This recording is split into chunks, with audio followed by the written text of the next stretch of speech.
이제 그 어닝 시즌이 다 마무리가 됐고 지금 감사 보고서 시즌이잖아요. 예. 이제 사업 보고서들 나오고 있고 예. 감사 보고서 못 낸 기업들 다 체크를 좀 해봐야 되는데 진짜 그 증시의 격언 중에 주가는 실적으로 수렴한다. 예. 그죠. 결국 믿을 건 실적이다. 맞습니다. 그런 얘기 있기 네. 때문에 오늘 어닝 시즌 마무리한 것 좀 네. 톱어보려고 하고요. 저희가 어떻게 올 한 해 좀 대응을 하셔야 될까? 전략 측면 좀 짧게 좀 말씀을 드려보겠습니다. 그 이외에도 좀 드릴 말씀 많이 있어가지고 일단 상반기, 하반기 좀 나눠서 말씀을 드릴 거고요. 일단 상반기 시장을 좀 안정적으로 이길 수 있는 전략으로 진부하실 겁니다. 진부하시겠지만 저는 금융주 계속 봐주실 것을 작년 말부터 지금까지 계속 강조드리고 있어요. 상반기 동안은 금융주다. 일단 왜 그러냐? 일단 이 차트는 지난 20년 동안 총 이렇게 4번의 긴축이 있었다는 걸 이제 도표한 거고요. 이때마다 높은 확률로 시장을 이제 금융주들이 매번 이겨왔다라는 건데, 다만 이러한 전략, 여기서 좀 유효하셔야 될 게 이러한 전략의 핵심은요, 각 긴축 사이클의 도입부에서만 유효해 왔다라는 거예요. 그게 무슨 말이냐? 오른쪽 차트 또 한번 연이어서 봐주시면요. 이 차트는 뭐냐면 방금 왼쪽 편에서 보고 계셨던 지난 총 이 4번의 긴축 사이클을 요 정중앙에 요 D일자 보이실 겁니다. 각 긴축 때마다의 정중앙 일자를 요 D일로 리베이스를 다시 해서 시장 주요 지표들이 어떻게 이제 전반전과 후반전을 나눠서 봤을 때 어떻게 움직여 왔는지를 이렇게 극적으로 리베이스를 다시 해놨다 봐주면 좋으실 것 같아요. 그래서 이러한 관점에서 지금 전반전부터 좀 봐주신다면 아무래도 이제 긴축 사이클의 도입부이죠. 이제 전반부 같은 경우는 이러한 통화 정책 변화가 반영이 되면서 이제 시장 금리와 금융주 강세를 매번 이렇게 이야기를 해왔다 봐도 좋으실 것 같고요. 근데 문제는 이제 후반부입니다. 앞서도 말씀을 드렸지만 아무래도 정책 의사결정은 매번 시장을 후행을 해왔다 보니까 이를 대표적으로 방증하고 있는 게 이 후반부에도 지속적으로 우상향이 좀 펼쳐지고 있는 게 핑크색 선이겠죠.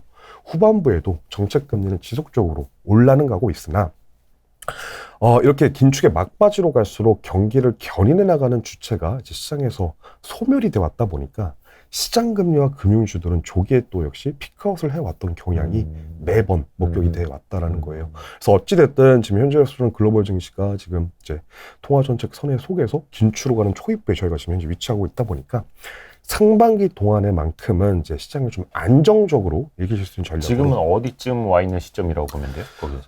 지금은 딱 한 번 올린, 지금 정책을 올리는 상황이다 보니까 여기라 봐도 좋으시겠죠. 근데 저는 이 듀레이션이 과거와는 좀, 그러니까 아무래도 2008년 금융위기 이후에 정책에 대한 의존도가 많이 높아진 만큼 이 듀레이션, 과거 평균 듀레이션은 안 나올 겁니다. 그래서 저는 이 변곡점으로 보고 있는 게 이제 올 상반기에서 하반기 넘어가는 그 시점 어느 정도? 그 시점으로 보고 있는 거죠. 다만 거의 초반부에. 금융주가 괜찮다. 맞습니다. 요거는, 이건 지난 반세기 동안 데이터기는 한데, 지금 앞서 말씀드렸던 상반기 동안 보실 것에 대한 이제 히트맵으로서 좀 이렇게 표기를 드려놨던 거예요. 그래서 주요 매크로 변수 이제 방향대로, 달러 인덱스부터 뭐 소비자 물가 지수, 뭐 금리, 뭐 원자재, 유동성 뭐 다 그렇죠. 포함이 되어 있는 거예요. 그렇죠. 그래서 지금 좌측에 나열되는 이제 주요 인덱스별 주가를 어떤 식으로 좀 설명을 해왔는지에 대해서 좀 히트맵으로 좀 표기를 드렸던 거였고. 빨가야지 좋은 거예요? 뭐 좋다 안 좋다라는 것보다는 붉은색 음영이 뜬 것은 요 상단에 나열되어 있는 주요 매크로 변수와 정의 관계를 주가가 갖고 있는 이제 지수 인덱스들이 될 거고 푸른색 음영은 역의 관계입니다. 그러니까 만약에 CRB가 올랐는데 요 그러니까 주가가 떨어지면 그렇죠. 반대로 움직였던 애들. 맨 위에 있는 밸류와 밸류 그로스. 그렇죠. 그러니까 가치주, 성장주 중에서 뭐 가치주 이렇게 되고 맞습니다. 그런 식의 어떤 일종의 공식이네요, 이거. 그렇죠. 지난 반세기 동안의 통계치입니다. 그래서 여기서 말하는 숫자는 100에 가까울수록 훨씬 더 연관성이 높은. 그럼 백분율화를 한 거기 때문에 지금 왼쪽에서 보고 계신 요 큰 카테고리별로 주가, 그러니까 R스퀘어 값을 이제 백분율화했다라고 좀 봐주시면 좋으실 것 같아요. 요거 잘 안 보이실 텐데. 그래서 백분율화. 네네네. 그래서 지금 중요한 건 이거죠. 그러니까 지금 색깔의 농도 말씀을 하셨는데 그러니까 색깔이 짙어지면 짙어질수록 주가 설명이 높은 애들이다 보면 좋을 것 같습니다. 그러니까 상위에 속한 애들 10% 안에. 그래서 이런 관점에서 지금 레이츠 쪽, 지금 문제가 되고 있는 금리 쪽 한번 봐주신다면 일단 딱 봐주셔도 아시겠지만 금리라는 변수는요. 주식시장의 우호적인 변수가 아니에요. 그러니까 이 변수 자체가 유일하게 전 섹터에 걸쳐서 전 시장에 걸쳐서 색깔 자체가 안 뜨고 있는 거 보실 겁니다. 그러니까 R스퀘어 값이 그만큼 낮다. 주가가 잘 안 움직인다를 의미를 할 텐데 이 와중에 그나마 유의미하게 여기서 유의미하다는 표현은 색깔의 농도가 들어가 있고 그러니까 상위 10%에 속하고 그것도 정의 관계를 갖고 있는 유일한 섹터가 지난 반세기 동안 파이낸스 섹터였다라는 걸 요 통계치가 이제 백업을 하고 있다라고 이제 추가 자료로서 봐주면 좋을 것 같고요. 네. 그 왼쪽에 보면 뭐 이제 OECD 리딩과 OECD 경기 선행지수 좋을 때는 또 역시 IT, 금융 뭐 이렇게 나오는 거고 그 밑에 이거는 뭐예요? 디스크는 뭐예요? 컨슈머 디스크레셔너리 그 경기 관련 소비재입니다. 경기 소비재. 예예예. 네. 그리고 CRB는 이제 원자재 가격이잖아요. 네. 원자재 가격이 뛰어도 위에 있는 이제 가치주 그리고 섹터로 맞습니다. 와서 보면 금융, IT, 그다음에 경기 소비재, 산업재, 에너지 이런 순으로 나타나는 것들. 요거는 조금 도식화해가지고 머릿속에 담아놓으면 좋겠네요. 그렇죠. 그냥 프린트 해놓고 봐주셔도.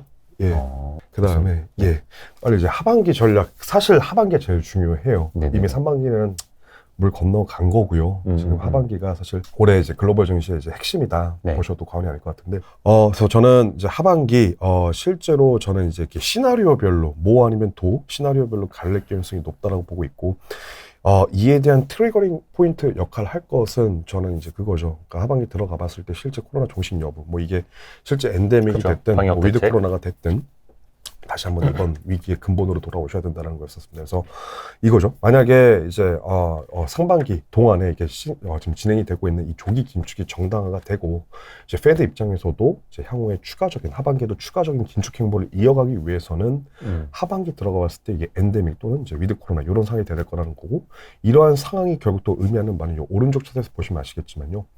이제 글로벌 전반적으로 이제 본격적인 경제 활동 재개와 맞물려서 글로벌 증시는 동조화, 그러니까 커플링이 될 가능성이 높다라고 좀 보고 있다는 좋을 것 같습니다. 그래서 결국 이러한 상황, 요 오른쪽 여기 카테고리별로 써드린 거 좀 세부적으로 보시면 아시겠지만 이제 경제 활동이 본격 이제 재개가 되는 그림일 거다 보니 이제 인플레는 당연히 아직 잔존하겠죠. 다만 앞서도 말씀드렸다시피 그동안의 이 인플레, 물가 상승 압력은 앞서 말씀드린 바와 같이 공급 쪽에서만 기형적으로 끌어올리고 있는 형태였다라면, 그러니까 나쁜 인플레였다라면 지금 여기 전제하고 있는 이제 내용 속에서는 이제 건강한 인플레로 이제 탈바꿈할 거다라는 거고, 페드 입장에서는 어쨌든 인플레가 이렇게 잔존을 하고 있다 보니까 금리 외에도 실제로 QT까지 총 동원을 해서 이제 긴축 사이클을 지속해 나갈 거다라고 보고 있습니다. 그래서 이러한 환경이 이제 국내 증시 쪽에 의미하는 바가 무엇인가 한번 생각을 해본다면 저는 이 환경 자체가 제2의 리플레이션 국면을 의미한다라고 좀 보고 있어요. 그래서 이런 환경이다 보니까 이제 하반기부터 이런 이제 실제 환경 속에서는 이제 국내 기준으로는 전통 이제 시클리컬 업종 플러스 이제 더 이상을 속지 않을 수 있는 리오프닝 업종들 중심으로 해서 마지막 불꽃을 뿜고 이제 대미를 좀 장식하지 않을까라고 보고 있는 거고요. 반면에 하반기 들어가 봤는데 뭐 아직까지 뭐 오메가, 감마, 세타, 뭐 지금 최근에 얘기 나오고 있는 스텔스 오미크론 뭐 이런 얘기가 아직까지도 나오고 있다. 그랬을 경우에는 이제 상반기부터 시작이 된 이 조기 긴축의 조기 종료뿐만이 아니라요.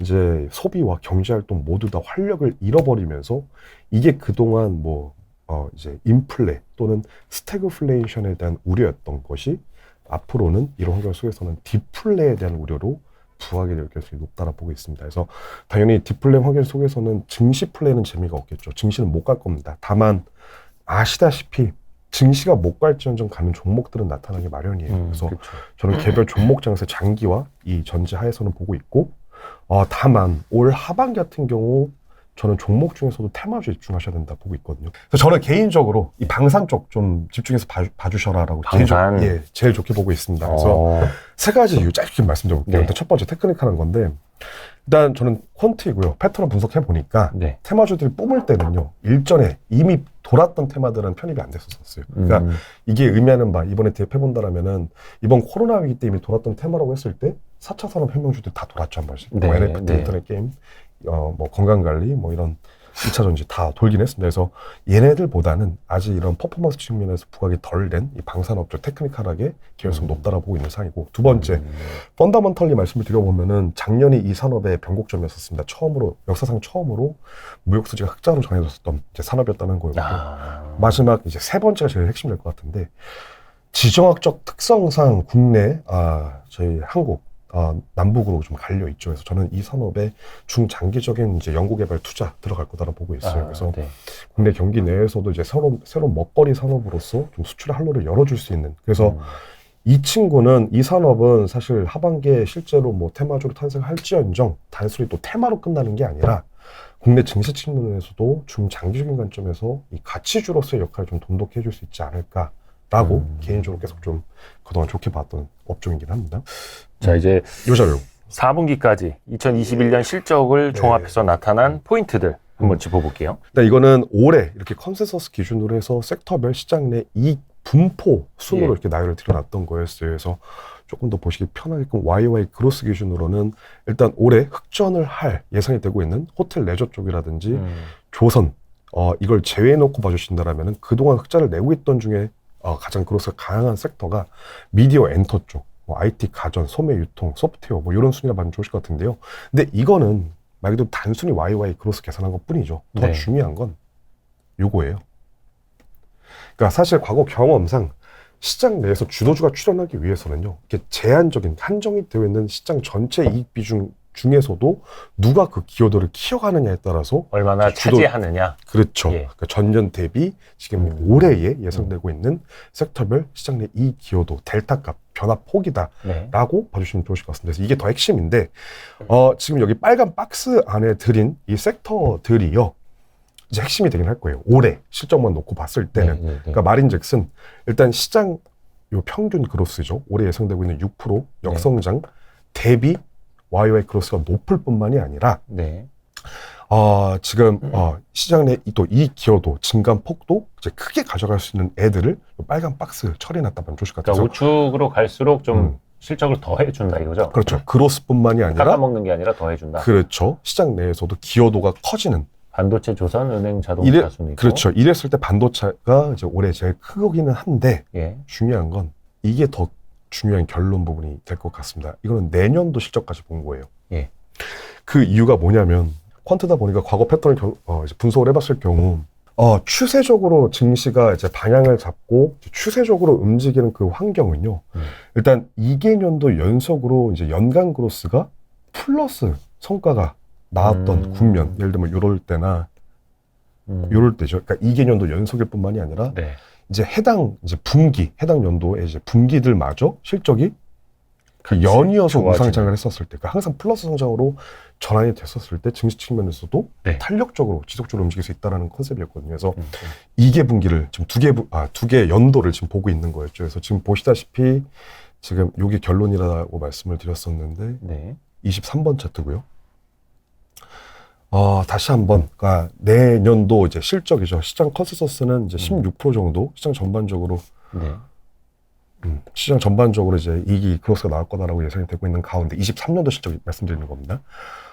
작년에도 사실 올해 예상되는 실적도 상단에 있기는 했지만 내년까지 실적이 뿜는, 그러니까 그로스가 강한 섹터로 조선이 들어와 있고요. 23년도까지. 그렇죠. 그리고 이뿐만이 아니라, 그러니까 시장보다 높은 그로스를 보여주고 있는 섹터가 최상단에 조선이 있을 뿐만이 아니라 기여도 측면에서도요. 일단 이제 뭐 이 적자 기업인 유틸리티 아웃라이어급 제외해놓고 봐주신다라면은 이 기여도 증분 측면에서도 이 조선이라는 업 자체가 올해 예상되는 실적에 이어서 내년까지 최상단의 고점에서 계속 유지가 되고 있다. 그래서 이러한 관점에서 저는 이 조선업 좀 중장기적인 이익 측면에서 긍정적으로 보고 있는 이제 첫 번째 섹터가 될 것 같고, 그 밖에 IT 가전, 호텔 레저, 소프트웨어, 그리고 미디어 엔터, 소매 유통까지가 다시 한번 이런 로직에 부합하는 좀 장기적인 관점에서 좀 가져가실 수 있는, 맘 놓고 가져가실 수 있는 업종들이다라고 봐주시면 좋을 것 같습니다. 그래서 같은 또 컨셉을 이제 종목 단으로 대입을 해봤던 거예요. 그래서 지금 일단 여기 리스트업되어 있는 종목들은, 그러니까 총 지금 14페이지서부터 마지막 페이지까지 다 이 종목 얘기기는 한데, 네네네. 일단 총 26개, 그러니까 직세 서브섹터 기준으로 26개 섹터를 다 지금 나열을 드린 거고, 그 구성 종목들마다의 올해, 앞서 말씀드린 바와 같이 올해 예상되는 연간 실적뿐만이 아니라 내년까지 이 CAGR이 연속성이 있는 애들 좀 표기해놨다 보면 좋을 것 같습니다. 노란색으로 돼 있는가요? 아니요. 지금 순이요. 나열 순. 순이에요? 나열 순. 노란색으로 된 건 뭐예요? 그렇죠. 좀 이따 말씀드릴 겁니다. 아, 또 비밀. 예. 비밀은 아니고요. 좀 이따 말씀드릴 거고. 그래서 이 지금 종목 나열 순서, 섹터마다의 종목 나열 순서가 네. 2개년 연속 CAGR 순으로 나열이 되어 있다 봐도 좋을 것 같아요. 그러니까 그만큼 올해 예상되는 이익뿐만이 아니라 내년까지 그렇게 추세가 이어질 애들이다라는 네. 거고. 그래서 섹터마다 지금은 반도체 섹터였고 섹터마다 이렇게 표기를 달리 일어났어요. 그래서 동 섹터 내 지금 종목들마다 구성 종목들마다 한번 상대 비교해 보실 수 있게끔 네네네. 요 크로스 순으로 나열 드려놓은 건데. 네. 근데 질문 주셨죠. 이 노란색은 뭐냐? 네네네네. 저희가 수치상 조금 더 마음 편히 가져갈 수 있는 애들이다라고 봐주면 좋을 것 같습니다. 결론적으로. 그러니까 뭐냐면 올해 분기별 시장 컨센이 존재할 애들인 것뿐만이 아니라 그리고 연간 것도 당연히 있을 거고 분기가 있다라면 컨센 자체, 수치 자체가 올해 거 다 있을 뿐만이 아니라 당연히 올해, 연간, 내년 연간까지 다 있을 거고요. 추가적으로 네. 요거 한 가지만 더 로직 말씀드리겠습니다. 네네네. 그 종목단에서 하이라이트 되어 있는 종목들 그 로직이 네. 올해 분기별 시장 컨센이 존재할 뿐만이 아니라요. 네. 지금 올해 또 예상이 되고 있는 네. 각 섹터마다 평균 그로스를 초과하는 예. 말 그대로 성장성도 이 각 섹터보다 더 높을 뿐만이 아니라 꾸준한 그로스가 나오는 더 유망 종목들이라고 좀 봐주시면 좋으실 것 같아요. 또 조금 더 마음 편히 가져가실 수 있는. 그리고 컨센서스도 있고 무조건 있어야 되고. 그래서 네네네. 4개 분기 연속으로 있고 4개 분기 연속으로 앞서도 이제 주가는 배신하지 않는다. 그 부분에서 설명드렸지만 올해 모든 분기에 다 크로스가 가능한 애들이 나와 있는 겁니다. 매 분기 플러스 성장하는 애들. 그게 이제 상위 순부터 이거는 CAGR 뭐 연간 CAGR 평균 성장률 2개년 연속이고요. 요게 이제 반도체 섹터였고 그렇죠? 또 넘어가 주시면 26개 직스 सब섹터 기준입니다. 그래서 IT 가전도 가전. 있고 이 전 섹터 다 있는 거예요? सब섹터, 그러니까 26개 전 섹터 다 있는 겁니다. 그걸 이제 순위로 매겨놓은 각 섹터마다의 2개년 연속 CAGR 순으로 종목들을 상대 비교하실 수 있게끔. 그럼 여기는 아예 2년 연속 뭔가 이익 증가가 되지 않는 기업은 여기 끼지도 못하는 거고. 당연하죠. 여기는 지금 소프트웨어 쪽입니다. 근데 여기서 노란색이 더 핵심이라고 말씀드린 이유가 분기 실적마저의 그로스까지 연이어서 가져가시겠다는 거죠. 감안해서. 그럼 노란색만 불러드리면 아까도 한컴, 맞아요. 보셨죠? MDS, 원티드랩, 카카오 게임즈, 위메이드, 넷마블, NC소프트, 카카오 이렇게 이제 소프트웨어 게임주 나오고 있고. 근데 지금 이거 좀 주가 설명이 굉장히 낮은 섹터 중심으로 먼저 보고 계신데. 그래요? 맞습니다. 그래서 일단 이쪽 한번 또 살펴봐 주시면 좋으실 것 같고요. IT 하드웨어. 네. 그러니까 미디어 엔터 같은 경우에는 지금 뭐 몇 종목 안 나와 있지 않습니까? 그 이유가 이 친구도 유망 업종으로 이미 픽이 되어 있던 친구였고 그만큼 허들이 높기 때문이다 보면 좋으실 것 같거든요. 그로스 자체가 너무 높다 보니까 픽 자체는 어려운 거죠. 상대 중간 쪽에서. 미디어 교육 쪽은 어차피 이제 좀 성장률을 막 높게 보니까 섹터 단위로 유망 업종이라 말씀드렸던 만큼 그만큼 그로스가 센 애거든요. 여기 뭐 메타버스 관련주 막 이렇게 있고 하니까. 그렇죠. 그래서 허들이 높은 애입니다. 그래서 그거 감안해서 보시면 좋으실 것 같고요. 근데 이제 그 성장세로 봤을 때는 뭐 뮤직 스튜디오, 덱스터 같은 VFX 기업들이 조금 상위에 꼽히네요. 맞습니다. 조선이 나왔네요, 여기. 일단 그러니까 말씀하신 것처럼 진짜 조선은 그렇죠. 2년 평균 성장률 CAGR이라고 표현되어 있는 이 빨간색 부분이 기본 100%네. 맞습니다. 그래서 동방선기, 뭐 한국조선해양, 현대중공업, 세진중공업, 현대미포, HSD 엔진 이런 순으로. 그러니까 이 조선업은 섹터 단위 자체가 전반적으로 유망하다라는 건데 제가 굳이 그 로직으로 뽑아봤을 경우에는 매 분기 실적 크로스가 나오고 연간 것마저 CAGR이 플러스인 애가 지금 일단 세진중공업밖에 없기 때문에 얘 입장에서는 이게 하나밖에 없지만 그러니까 아까 음식료 쪽에서는 한 20-30%대 CAGR 나와도 되게 커 보였는데 여기 한국카본이 27.2% 나오는데 야 여기서는 조선 섹터에서는 되게 뭐 별 볼 일 없는 제일 별 볼 일 없는 거죠. 그러니까 상대적으로 봤을 때 상대적으로 봤을 때 그리고 노란선이 쳐져 있는 거는 이제 세진중공업 정도이고 호텔 레저 쪽에서도 서부 T&D랑 강원랜드 정도가 그리고 아까 질문을 주셨는데 이 자료 KTB 투자증권 그 홈페이지나 제 텔레그램이나 다음 주부터 다올 투자증권으로 이름이 바뀌는 KTB 투자증권 홈페이지에서 보실 수도 있고 또 김경훈 연구원 그 저희가 그때 텔레그램 그 주소도 댓글에 남겨드렸었는데 한 번 더 남겨드릴게요. 그거 같이 봐주셔도 되고 또 저희 Y스트릿 뉴스 페이지가 있거든요. 네이버에 검색하시면은 ystreet.co.kr이죠. y 그다음에 street.co.kr 그 뉴스 페이지에 자료실이 있는데 예, 거기도 같이 좀 올려드리도록 하겠습니다. 또 김경훈 연구원하고 또 재밌는 자료 나올 때 한번 또 계속해서 업데이트를 해드리도록 하겠습니다. 고맙습니다, 여러분. 들어가세요. 고생하셨습니다. 네.